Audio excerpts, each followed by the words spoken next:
രാജാവ് രാജ്യത്തെ എല്ലാ വൃദ്ധരെയും നാടുകടത്തണമെന്ന് ഉത്തരവിറക്കി.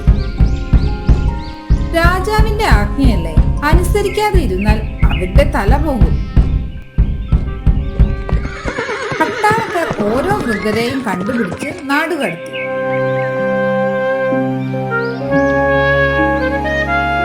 ഏതോ ഒരു മകൻ മാത്രം തന്റെ വൃദ്ധനായ പിതാവിനെ ആരും അറിയാതെ ഭൂമിക്കടിയിൽ നിലവറയുണ്ടാക്കി രക്ഷപ്പെടുത്തി. അങ്ങനെ ദിവസങ്ങൾ കടന്നുപോയി. അധികം താമസിയാതെ രാജ്യത്ത് കൊടിയ ഭക്ഷ്യക്ഷാമം തുടങ്ങി. മതിയായ ഭക്ഷണം കിട്ടാതെ ആളുകൾ മരണപ്പെട്ടു. ഒടുവിൽ കൃഷി ചെയ്യാൻ പോലും ഒരു മണി നെല്ല് കിട്ടാതെ ജനം വലഞ്ഞു. ഇങ്ങനെ പോയാൽ ഇനി നമ്മളടക്കം എല്ലാവരും പട്ടിണി കിടന്ന് മരിക്കും. ആരെവിടെ? നമ്മുടെ രാജ്യത്തിലെ ഓരോ വീട്ടിലും കയറി ഇറങ്ങി കൃഷി ചെയ്യാനുള്ള വിത്തുകൾ ശേഖരിക്കുക. രാജാവിന്റെ ഉത്തരവ് കേട്ട് പടയാളികൾ വീട് വീടാന്തരം കയറിയിറങ്ങി വിത്തുകൾ അന്വേഷിച്ചു. എവിടെ നിന്ന് കിട്ടാൻ? രക്ഷയില്ലാതെ വന്നപ്പോൾ ആളുകൾ രാജ്യം വിട്ടു പോകാൻ തുടങ്ങി. അങ്ങനെ പിതാവിനെ രഹസ്യമായി പാർപ്പിച്ച മകൻ ഒരു ദിവസം അച്ഛനെ കണ്ടു പറഞ്ഞു, അച്ഛാ, ഇനി നാം ഇവിടെ നിന്നിട്ട് കാര്യമില്ല. ഭക്ഷണമില്ലെന്ന് മാത്രമല്ല, ഒരു ഭക്ഷ്യധാന്യത്തിന്റെയും വിത്ത് പോലും കിട്ടാനില്ല. അതുകൊണ്ട് പട്ടിണി കിടന്നു മരിക്കാതെ നമുക്ക് സ്ഥലം വിടാം. എന്നാൽ ആ പിതാവ് അതിന് സമ്മതിച്ചില്ല. നീ നാളെ നമ്മുടെ ഗ്രാമത്തോട് ചേർന്നുള്ള കുന്നിൻ താഴ്വരയിൽ നാളെ മുതൽ കലപ്പ കൊണ്ട് ഉഴുത് എന്നും വെള്ളവും വളവും ഇടണം. അവിടെ കൃഷി ചെയ്യണം. ഒരു തരി വിത്തില്ലാതെ എങ്ങനെയാണ് അച്ഛാ കൃഷി ചെയ്യുക? എന്നാൽ പിതാവ് താൻ പറയുന്നത് പോലെ ചെയ്യാൻ അവനോട് പറഞ്ഞു. അനുസരണശീലമുള്ള ആ മകൻ താഴ്വാരത്തിലെ മണ്ണിനെ ഉഴുതുമറിച്ച് വെള്ളവും വളവും വിതറി. വിത്തില്ലാതെ കൃഷി ചെയ്യുന്ന അവന്റെ പ്രവൃത്തി കണ്ട് അവന് ഭ്രാന്തായെന്ന് എല്ലാവരും വിശ്വസിച്ചു. ആളുകൾ കളിയാക്കി. പക്ഷെ മകൻ അത് കേട്ടു പിന്മാറിയില്ല. അവൻ അച്ഛന്റെ വാക്ക് അക്ഷരം പ്രതി അനുസരിച്ചു.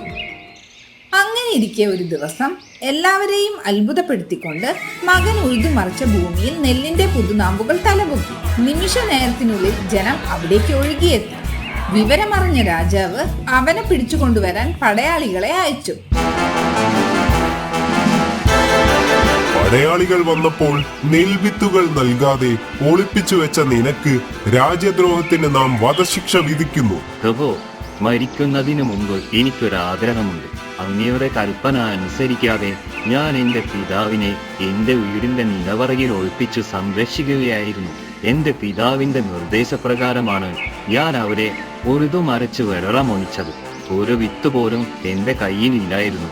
അവിടെ വിത്തുകൾ മുളച്ചതിന്റെ രഹസ്യം എന്റെ പിതാവിൽ നിന്നും അറിയാൻ എനിക്കും ആഗ്രഹമുണ്ട്. ഉടൻ തന്നെ പിതാവിനെ പിടിച്ചുകൊണ്ടുവരാൻ രാജാവ് കൽപ്പിച്ചു.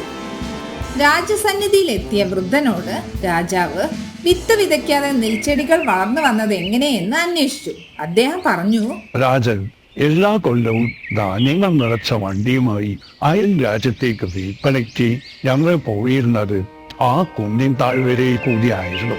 ദുർഘടമായ ആ വഴിയിലൂടെ പോകുമ്പോൾ കാളവണ്ടിയുടെ ചക്രങ്ങൾ കുടുങ്ങി നെൽവിത്ത് മണ്ണിൽ വീണുപോകും. അതുകൊണ്ടാണ് അവിടെ ഉഴുതുമറിക്കാനും വെള്ളം ഒഴിക്കാനും ഞാൻ മകനോട് പറഞ്ഞത്. അവിടെ ഉറങ്ങിക്കിടക്കുന്ന വിത്തുകൾ ആവശ്യത്തിന് വെള്ളവും വെളിച്ചവും കിട്ടുമ്പോൾ മുളയ്ക്കുമെന്ന് എനിക്കറിയാമായിരുന്നു. രാജാവ് അതിശയത്തോടെ വൃദ്ധന്റെ വാക്കുകൾ കേട്ടിരുന്നു. നാട്ടിലെ വൃദ്ധരെ എല്ലാം നാടുകടത്തിയ താൻ എന്തു മണ്ടത്തരമാണ് ചെയ്തതെന്ന് അദ്ദേഹം തിരിച്ചറിഞ്ഞു. വൃദ്ധനായ പിതാവിന് കൈ നിറയെ സമ്മാനം കൊടുത്ത് രാജാവ് നാടുകടത്തിയ വൃദ്ധരെ എല്ലാം തിരികെ എത്തിക്കാൻ ഉത്തരവിടുകയും ചെയ്തു.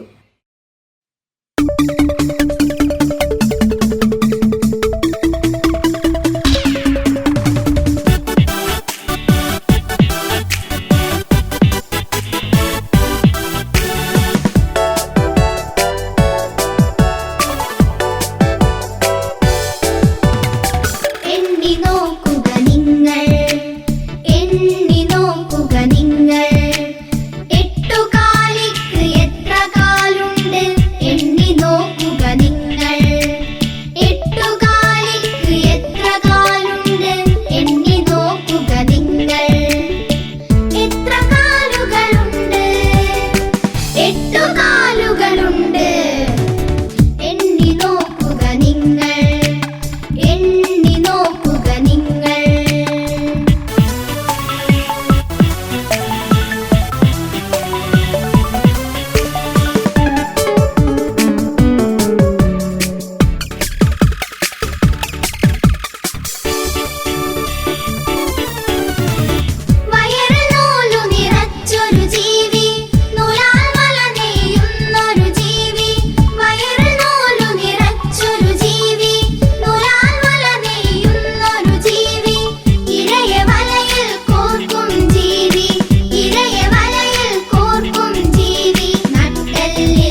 സ്വഭാവം കണ്ട് എനിക്ക് പേടിയാവുന്നു.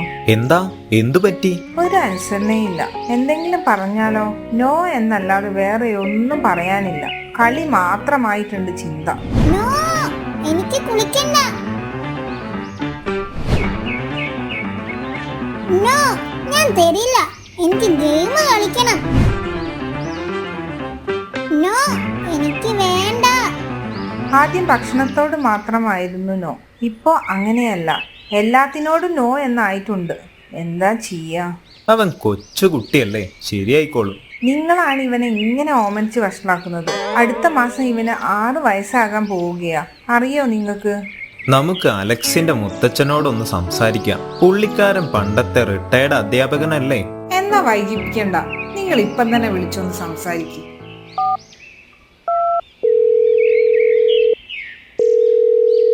ഹലോ, ഇത് അലക്സിന്റെ ഗ്രാൻഡ് ഫാദർ അല്ലേ? അതേലോ, ആരാണ്? ഞാൻ ടോമിയുടെ ഫാദറാണ്. ആ, പറയൂ, എന്തൊക്കെയുണ്ട് വിശേഷങ്ങൾ? സുഖമല്ലേ? ഞാൻ ഒരു സീരിയസ് മാറ്റർ സംസാരിക്കാനാണ് വിളിച്ചത്. എന്താണ്? എന്തു പറ്റി? അറിയാലോ, ടോമിയുടെ കാര്യം തന്നെ. അവന് കുറച്ച് കുസൃതി കൂടുതലാണ്. ഇപ്പോൾ തീരെ അനുസരണമില്ല. എന്തിനും നോ മാത്രം. നാളെ രാവിലെ അവനെയും കൊണ്ട് വീട്ടിലേക്ക് വരും. നമുക്ക് നേരിട്ട് സംസാരിക്കാം. എനിക്ക് അവനെ ഒന്ന് കാണണം. ഓക്കെ, നാളെ വരാം.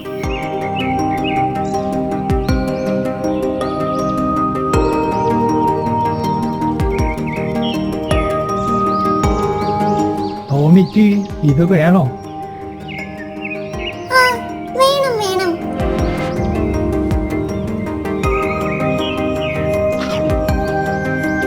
ടോമി, വാ, നമുക്കൊന്ന് നടന്നിട്ട് വരാം. ഓക്കേ.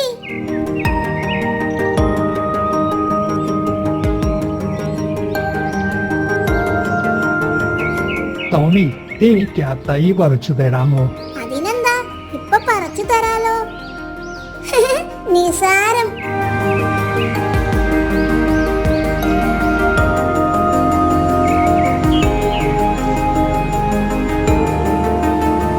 ടോമി, എനിക്ക് ആ ചെടി പറിച്ചു തരാമോ? No problem. വെയിറ്റ്. ഇതൊക്കെ ഇത്രയേ ഉള്ളൂ. കണ്ടില്ലേ, ഞാൻ ശക്തിമാനാ, ശക്തിമാൻ. ആണോ? എന്നാൽ ആ കാണുന്ന മരമൊന്ന് പറിച്ചേ. Wow, this is very big tree. I can പറിക്കലു. ഒന്ന് ശ്രമിച്ചു നോക്ക്.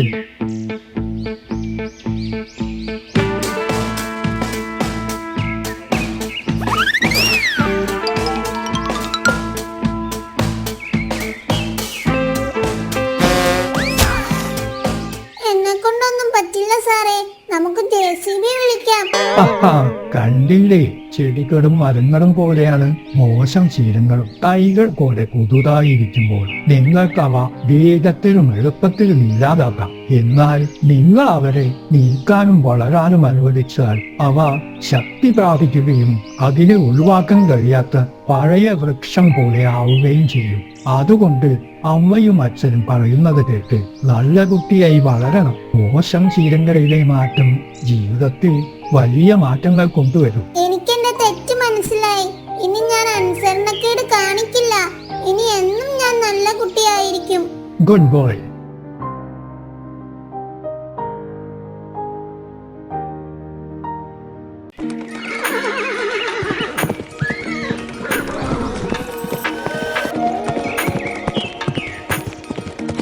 ഒരിക്കൽ നമ്മുടെ മന്ത്രി വനപാതയിലൂടെ കുതിരപ്പുറത്തേറി ഒരു ദീർഘയാത്ര പുറപ്പെട്ടു.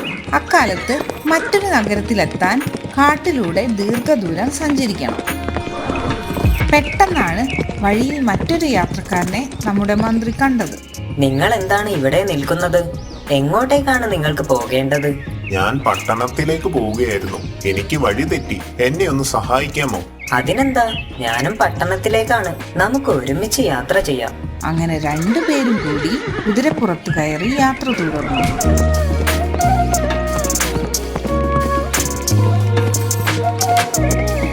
ഇനിയും ഒരുപാട് ദൂരം സഞ്ചരിക്കാനുണ്ടോ? 2 രാത്രികൾ കഴിയണം പട്ടണത്തിലേക്ക് എത്താൻ. അങ്ങനെയെങ്കിൽ ഇവിടെ അടുത്ത് എനിക്ക് അറിയാവുന്ന ഒരു വിശ്രമ മന്ദിരമുണ്ട്. ഇന്ന് രാത്രി നമുക്ക് അവിടെ തങ്ങി നാളെ വെളുപ്പിന് യാത്ര തുടരാം. എന്താ? അങ്ങനെ ആവട്ടെ.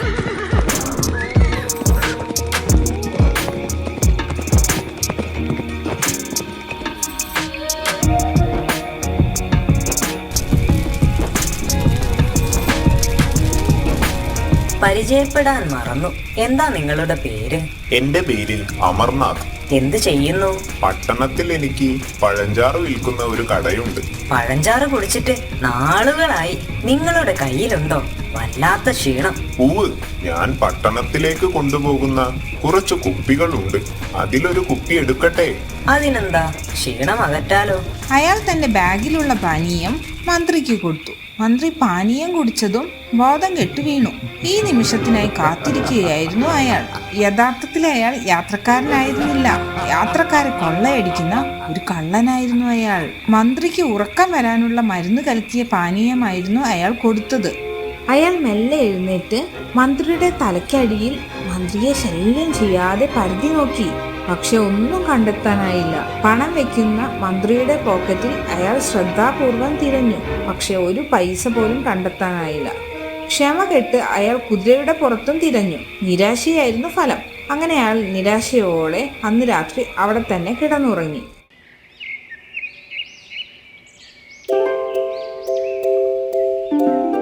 ഇന്നലെ കണ്ണടച്ചതേ ഓർമ്മയുള്ളൂ. ക്ഷീണം കാരണം വേഗം ഉറങ്ങിപ്പോയി. അതെ അതെ, ഞാനും. അങ്ങനെ പിറ്റേന്ന് രാവിലെ തന്നെ ഇരുവരും യാത്ര തുടർന്നു. പല കഥകൾ പറഞ്ഞും തമാശകൾ പറഞ്ഞും പഴങ്ങൾ പറിച്ചു തിന്നും രണ്ടാമത്തെ രാത്രിയായതും അവരറിഞ്ഞില്ല. കള്ളന്മാർ ഒരുപാടുള്ള സ്ഥലമാണ്, ഇവിടെ സൂക്ഷിക്കണം. അതെ, ഇവിടെ അടുത്ത് ഞാൻ തങ്ങാറുള്ള ഒരു വിശ്രമ കേന്ദ്രമുണ്ട്. ഇന്ന് നമുക്ക് അവിടെ തങ്ങാം. എന്താ?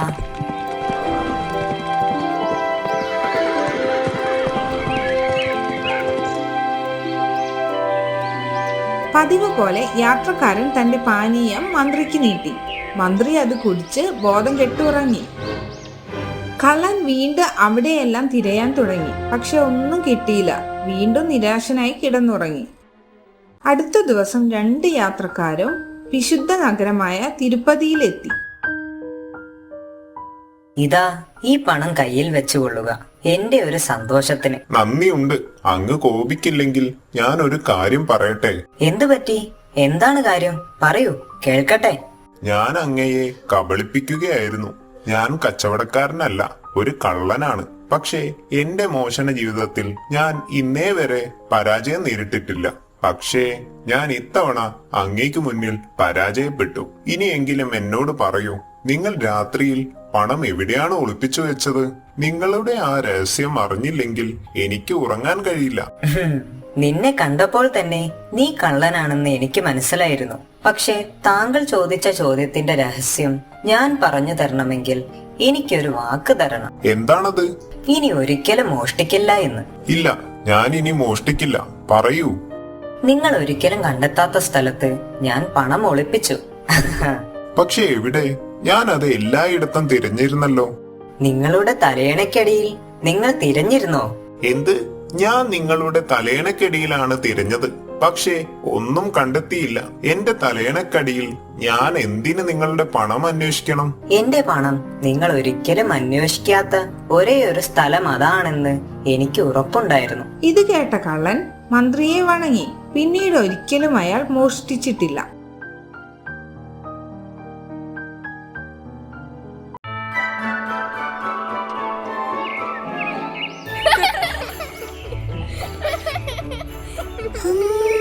ഹായ്, നല്ല നെയ്യപ്പത്തിന്റെ മണം. അമ്മ നെയ്യപ്പം ഉണ്ടാക്കുന്നുണ്ടെന്ന് തോന്നുന്നു. വാ, പോയി നോക്കാം.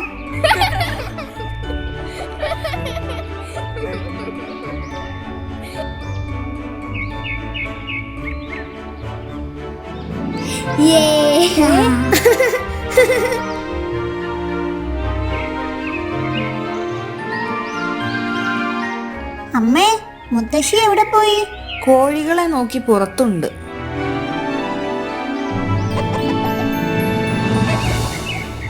മുത്തശ്ശി, അമ്മ അടിപൊളി നെയ്യപ്പം ഉണ്ടാക്കിയിട്ടുണ്ട്, കണ്ടോ? എങ്ങനെയുണ്ട് നെയ്യപ്പം? ഇഷ്ടമായോ? അടിപൊളി, നല്ല ടേസ്റ്റ് ഉണ്ട്. എനിക്ക് ഒരുപാട് ഇഷ്ടമായി. ഇതെങ്ങനെയാ ഉണ്ടാക്കുന്നതെന്ന് മുത്തശ്ശിക്ക് അറിയാമോ? ഇത് നല്ല വറുത്ത അരിപ്പൊടിയും ശർക്കരയും എള്ളും പഴവും നെയ്യും ഏലക്കായും എല്ലാം ചേർത്ത് എണ്ണയിലിട്ട് വറുത്തെടുക്കുന്നതാണ്. നല്ല രസമുണ്ട് കഴിക്കാൻ. ഇനി എന്നും അമ്മയോട് ഉണ്ടാക്കി തരാൻ പറയണം. അയ്യോ അയ്യോ മുത്തശ്ശി, എന്റെ നെയ്യപ്പം കാക്ക തട്ടിപ്പറിച്ചു കൊണ്ടുപോയി.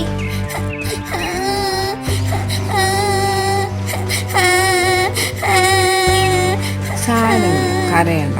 മുത്തശ്ശി വേറെ എടുത്തു തരാം. കരയല്ല മോളെ.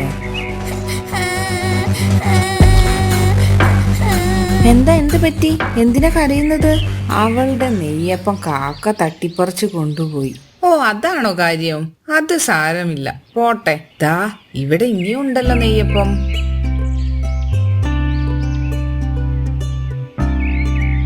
മുത്തശ്ശി, എന്നാൽ ഇന്ന് ഒരു കാക്കയുടെ കഥ പറഞ്ഞു തരുമോ? അതിനെന്താ? എന്നാൽ ഇന്ന് മോളുടെ നെയ്യപ്പം കട്ടുകൊണ്ടുപോയ ആ കാക്കയുടെ കഥ തന്നെ ആവട്ടെ. മോളുടെ നെയ്യപ്പവുമായി കാക്ക നേരെ പോയത് ഒരു കാട്ടിലേക്കാണ്.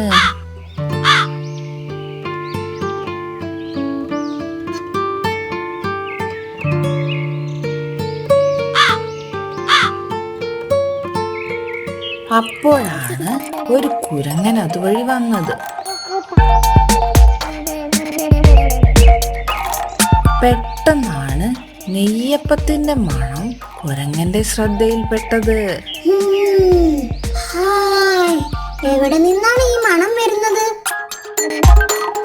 കുരങ്ങൻ മണം വരുന്ന സ്ഥലത്തേക്ക് ലക്ഷ്യം വെച്ച് നടന്നു. നല്ല നെയ്യപ്പത്തിന്റെ മണമാണല്ലോ. ഈ കാട്ടിലിപ്പോ ഇതാരാണ് ഇത്രയും മണമുള്ള നെയ്യപ്പം ഉണ്ടാക്കാൻ? അതും ഞാൻ അറിയാതെ. ഇത് കണ്ട കൊതിയനായ കുരങ്ങൻ മുളച്ചിറക്കി. അപ്പോ അവിടെ നിന്നാണ് മണം വന്നത്. ഇവൾക്ക് ഇത് എവിടുന്ന് കിട്ടി? ആ നെയ്യപ്പം കുറച്ച് ചോദിച്ചു നോക്കിയാലോ? അങ്ങനെ ചോദിച്ച ഉടനെ തന്നെ തരാൻ മാത്രം മണ്ടിയല്ല. എന്തെങ്കിലും ഒരു സൂത്രം ഒപ്പിക്കണം. സൂത്രത്തിൽ ചോദിച്ചാലേ കിട്ടൂ. കറുപ്പ് തായ് എനക്ക് പിടിച്ച കളറേ തന്നെ താനേ. എന്താ കുരങ്ങച്ചാരെ, പാട്ടൊക്കെ പാടി നല്ല സന്തോഷത്തിലാണല്ലോ. അത് പിന്നെ എന്റെ പാട്ട് നിങ്ങൾക്കൊക്കെ അല്ലേ കേൾക്കാൻ ഇഷ്ടമില്ലാത്തത്? എന്റെ പാട്ട് കൊണ്ട് എന്നെ പണ്ട് നാട് കടത്തിയവരല്ലേ നിങ്ങൾ. എനിക്ക് എന്റെ പാട്ട് അന്നും ഇന്നും ഭയങ്കര ഇഷ്ടമാണ്. പാട്ട് പാടുമ്പോഴും പാട്ട് കേൾക്കുമ്പോഴും കിട്ടുന്ന സന്തോഷം നിങ്ങളെപ്പോലെ സംഗീത ബോധമില്ലാത്തവരോട് പറഞ്ഞിട്ട് കാര്യമില്ല. ആര് പറഞ്ഞു എനിക്ക് സംഗീത ബോധമില്ല എന്ന്? കുയിൽ റഹ്മാന്റെ മ്യൂസിക് ട്രൂപ്പിൽ പാടാൻ ക്ഷണം കിട്ടിയതാ എനിക്ക്. ഞാൻ പോവാഞ്ഞിട്ടല്ലേ? ഓ പിന്നെ ഉളുവടിക്കാതെ. ഹേയ്, ഉളുവടിച്ചതല്ല. സത്യം പറഞ്ഞാൽ എന്റെ പാട്ടിനോട് മത്സരിക്കാൻ കുയിൽ റഹ്മാന് പോലും ആവില്ല. അതുകൊണ്ടല്ലേ അങ്ങേരുടെ ട്രൂപ്പിലേക്ക് പാടാൻ വിളിച്ചത്. അപ്പോൾ അതാണ് കാര്യം. എന്ത് കാര്യം? ഈയിടെയായി കാട്ടിലൊരു സംസാരമുണ്ട്. എന്ത് സംസാരം? എന്നേക്കാൾ നല്ല പാട്ട് നിന്റെയാണെന്ന്. അത് സത്യമാണോ എന്നറിയാൻ വേണ്ടിയാണ് ഞാൻ വന്നത്. ശരിയാണോ എന്നറിയാൻ നമുക്കൊരു മത്സരം വെച്ചാലോ? എന്താ? അതിനെന്താ, ഞാൻ റെഡി. എന്നാൽ തുടങ്ങിയേക്കാം. ആദ്യം നിന്റെ പാട്ട് തന്നെ ആയിക്കോട്ടെ. കറുപ്പിനഴക്, ഓ വെളുപ്പിനഴക്. ഓ നിർത്ത്. ഇങ്ങനെയാണോ പാടുക? സംഗതി വന്നില്ല. പാടുമ്പോ ശരീരം അതിൽ ലയിച്ചില്ലാതാകണം. പാടുമ്പോൾ നമ്മളറിയാതെ ആടണം. ഓക്കെ, എന്നാ പിടിച്ചോ. കറുപ്പിനഴക്, ഓ വെളുപ്പിനഴക്. അയ്യോ! കാക്ക ആടിപ്പാടിയപ്പോൾ നെയ്യപ്പം പെട്ടെന്ന് താഴേക്ക് വീണു. താങ്ക്സ്. എന്നാ ഞാൻ അങ്ങോട്ട്. നിന്റെ പാട്ട് തന്നെ സൂപ്പർ. കള്ളക്കുരങ്ങ, പണി പറ്റിച്ചില്ലേ? കുരങ്ങൻ നെയ്യപ്പം കിട്ടിയ സന്തോഷത്തിൽ നടന്നുപോയി. അപ്പോഴാണ് അതുവഴി നമ്മുടെ ആനക്കുട്ടി നടന്നു വന്നത്. അയ്യോ, ആനക്കുട്ടിയല്ലേ ആ വരുന്നത്? അവൻ ഈ നെയ്യപ്പം കണ്ടാൽ വേണ്ടി വരും. അവന് മൂക്കിൽ വലിക്കാൻ പോലും ഇത് കാണില്ല. എന്നാലും അവൻ കാണാതെ ഇത് ഒളിപ്പിച്ചു വെക്കാം.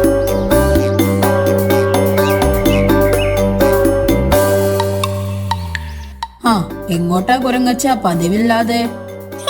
ഒന്നുമില്ല, ഒരു മോർണിംഗ് വാക്കിന് ഇറങ്ങിയതാ.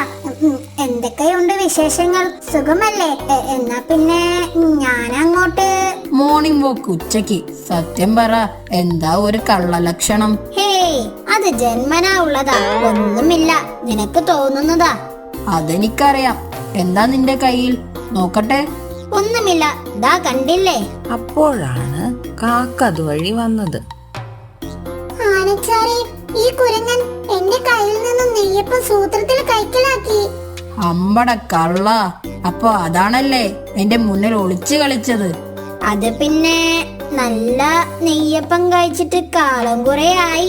നിനക്ക് എന്നോട് ചോദിച്ചാ പോരായിരുന്നോ? ഞാൻ തരുമായിരുന്നല്ലോ. ആ നെയ്യപ്പം ഇങ്ങു തന്നെ, നമുക്കെല്ലാവർക്കും വീതിച്ചെടുക്കാം. അതല്ലേ കാട്ടിലെ നിയമം. അങ്ങനെ ആ നെയ്യപ്പം അവർ പരസ്പരം വീതിച്ചു കഴിച്ചു. സൂത്രത്തിൽ നേടുന്നതൊന്നും ശാശ്വതമല്ല.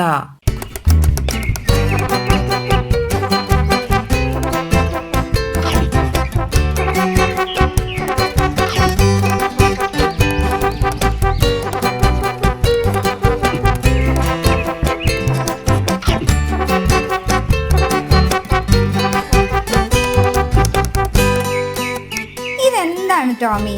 നിന്നോട് എത്ര പറഞ്ഞാലും കേൾക്കില്ല. ഫ്രിഡ്ജിലുള്ള എല്ലാ മിഠായികളും ഇങ്ങനെ എടുത്തു കഴിച്ചാൽ നിനക്ക് വല്ല അസുഖവും വരും കേട്ടോ.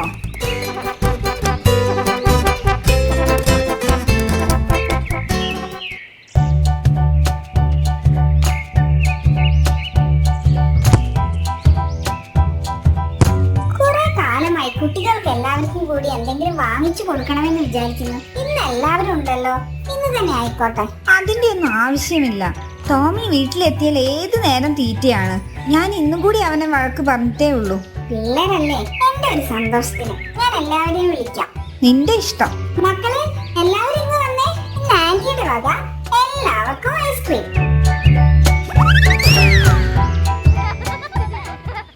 ടോമി, പോകുന്നതൊക്കെ കൊള്ളാം. പോയിട്ട് ആന്റിക്ക് ബുദ്ധിമുട്ടുണ്ടാക്കരുത്. അത് വേണം ഇത് വേണം എന്ന് പറഞ്ഞ് ശല്യം ചെയ്യരുത്. വാശി പിടിക്കരുത്. നല്ല കുട്ടിയായിരിക്കണം. നീ അവനെ അങ്ങനെ കൊച്ചാക്കൊന്നും വേണ്ട. അവൻ നല്ല കുട്ടിയാണല്ലോ, അല്ലേ മോനെ? ഊവ്, നിനക്ക് തികച്ചറിയാഞ്ഞിട്ടാ അവനെ. നീ വരുന്നില്ലേ? ഇല്ല, നിങ്ങൾ പോയിട്ട് വാ. ടോമിയുടെ അച്ഛൻ വരാൻ സമയമായി. ഞാൻ ഇവിടെ ഇല്ലേ, ഇപ്പൊ വിളി തുടങ്ങും. സൂക്ഷിച്ചു പോണേ. ഇവിടെ അടുത്തേക്കല്ലേ, കാറുണ്ടല്ലോ. ഞാൻ വേഗം വീട്ടിൽ കൊണ്ടാക്കാം.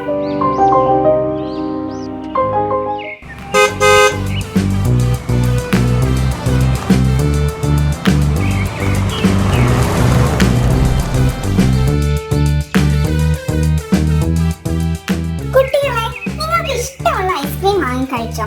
ഏതാണെന്ന് പറഞ്ഞാൽ മതി, ആ ചേട്ടൻ എടുത്തു തരും. എനിക്കൊരു വലിയ വാനില ഐസ്ക്രീം. എന്നാൽ എനിക്കൊരു ചോക്ലേറ്റ്. എനിക്കൊരു സ്ട്രോബെറി. ഓ, എന്നാൽ എനിക്ക് എല്ലാം വേണം. എല്ലാം ഓരോ സ്ക്യൂബ് വീതം പോന്നോട്ടെ.